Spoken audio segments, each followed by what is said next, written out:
अस्सलाम वालेकुम। मैं ज़ुल्क़ादर अब्बास, जनरल सेक्रेटरी JIU हल्का PP10 आप सब से इस टाइम मुखातिब हूँ। और आज इस टॉपिक पे मैं बात कर रहा हूँ वो है हमारा कश्मीर, जो 73 सालों से उन कुफ़ार, उन हिंदुओं, उन काफिरों के हाथों से रौंदा जा रहा है, जहाँ पे जुल्म और सितम की इंतहा हो चुकी है। आज उसी कश्मीर के बारे में मैं बात करना चाह रहा हूँ, जिसे पाकिस्तान की शहर माना जाता है। हाँ, अगर हमने सच में उसे शहर माना होता तो आज ये कश्मीर का हाल ना होता, क्योंकि जब कोई शहर पे हाथ डालता है तो उसका हाथ काट दिया जाता है। लेकिन अभी तक ऐसा नहीं हुआ। 73 सालों से उन हिंदुस्तानी अफवाज, उन हिंदुस्तानी काफिरों ने कश्मीर पे हमला किया हुआ है, कश्मीर पे कब्जा किया हुआ है, कश्मीर पे जुल्म और सितम की इंतहा कर रहे हैं वो काफ़ी। और आज हम लोग सिर्फ चुपचाप अपने कामों में मसरूफ, कोई नौकरी कर रहा है, कोई पैसे कमा रहा है और कोई घर में बैठा हुआ है। क्या कश्मीर, क्या पाकिस्तान इसीलिए बना था? क्या पाकिस्तान इसलिए बना था? नहीं, कभी भी नहीं। पहले तो लोग बड़े फख्र से कहा करते थे कि हमारी 53 कंट्रीज की आर्मी है, मुसलमानों की 53 कंट्रीज की आर्मी है। लेकिन आज क्या फ़ायदा उस आर्मी का? क्या फ़ायदा उस आर्मी का जब कश्मीर का ये हाल है, जब बर्मा का ये हाल है, जब लिबिया का ये हाल है, जब शाम का ये हाल है।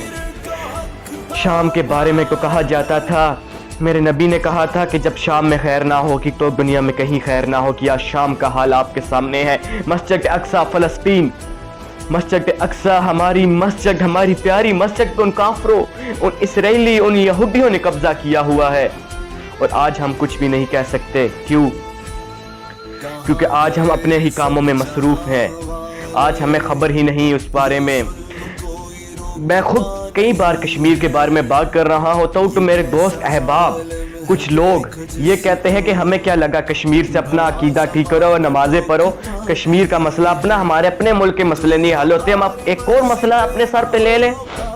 मैंने उन्हें बस ये कहा, अगर तुम्हारे घर से कोई तुम्हारी माँ बहन उठा के ले जाए, तुम्हारी बेटी उठा के ले जाए, तुम आगे से क्या कहोगे?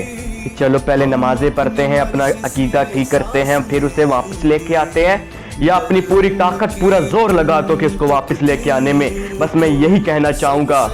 आज कश्मीर की बहनें हमें आवाज़ें दे दे के थक चुकी हैं, कश्मीर की माएँ रो रो के थक चुकी हैं, कश्मीर की बहनें पुकार पुकार के थक चुकी हैं। वो कहती हैं कि आपकी कासिम बिन वलीद नहीं आएगा? तो 17 साल की उम्र में आके एक बहन के खक के पूछे पूरा सिंध फतह करता है। वहाँ के वालिदैन कहते हैं कि क्या कोई सलाहुद्दीन अय्यूबी नहीं आएगा? सलाहुद्दीन अय्यूबी के दौर में जहाँ पे जुल्म होता था, एक लेटर लिखा जाता था कि इस टाइम तक 24 घंटों में जुल्म और सितम ख़त्म किया जाए, वरना सुल्तान सलाहुद्दीन मुसलमानों के लश्कर से जहाद के लिए तैयार रहो। और तहरीक गवाह है, वहाँ पे जुल्म ख़त्म कर दिया जाता था। लेकिन आज ऐसा नहीं, हम खुद बेवफा हो चुके हैं। बर्मा वो है, जब पाकिस्तान आज़ाद हुआ सबसे पहले चावलों की बोरी बर्मा ने दी थी, सबसे पहले चावलों की बोरी बर्मा से आई थी पाकिस्तान को। और आज बर्मा का हाल देख लो। क्या मुसलमान बस रुसवाई के लिए रह गया है? अरे मुसलमानों की क्या शान थी, क्या मर्तबा है मुसलमानों का। जाग जाओ मुसलमानों, अपने दिल में ईमान की ताकत इतनी मजबूत करो कि हर घर से मर्द मुजाहिद निकले, हर कल से कलमा हक बुलंद हो, हक की बात की जाए, जालिम के खिलाफ आवाज़ उठाई जाए, जुल्म को रोका जाए। और कश्मीर में जो जुल्म है वो आप सबके सामने है। बच्चों के सामने उनके माँ बाप को कत्ल कर दिया जाता है, माँ बाप भाइयों के सामने उनकी बेटियों बहनों की इज्जतें लूट ली जाती हैं कि बेचकर तलवारें खरीद लिए मसल्ले हमने, बेटियां लुटती रही और हम दुआएं करते रहे। बेशक दुआ में बड़ी ताकत है, लेकिन अमली तौर पे भी हमें कुछ करना होगा, हमें अपना किरदार अदा करना होगा। हम मुसलमान इसलिए पैदा नहीं होते कि कमाओ खाओ और मर जाओ, ये तो काफिर भी यही करते हैं, और हमें फिर उनमें क्या फ़र्क। हम मुसलमानों में एहसास होता है, हम मुसलमान दूसरे मुसलमान के बारे में ख्याल करते हैं, उसके बारे में सोचते हैं। आज कश्मीर 73 साल سے ان کفار کے ہاتھوں روندا جا رہا ہے۔ کہاں ہے 53 کنٹریز کی آرمی؟ پاک فوج، ایک پاک فوج جائے تو جائے کہاں؟ پاکستان کے اندرونی حالات سے وہ لڑتی ہے، بیرونی حالات سے وہ لڑتی ہے۔ ان سیاسی حکمرانوں نے پاک فوج کو ذلیل و رسوا کر کے رکھ دیا ہے۔ ہمیں ہی اپنی پاک فوج کی حفاظت کرنی ہوگی، ہمیں ہی عملی طور پر آگے میدان میں آنا ہوگا۔ اے مسلمانوں، اب جاگ جاؤ۔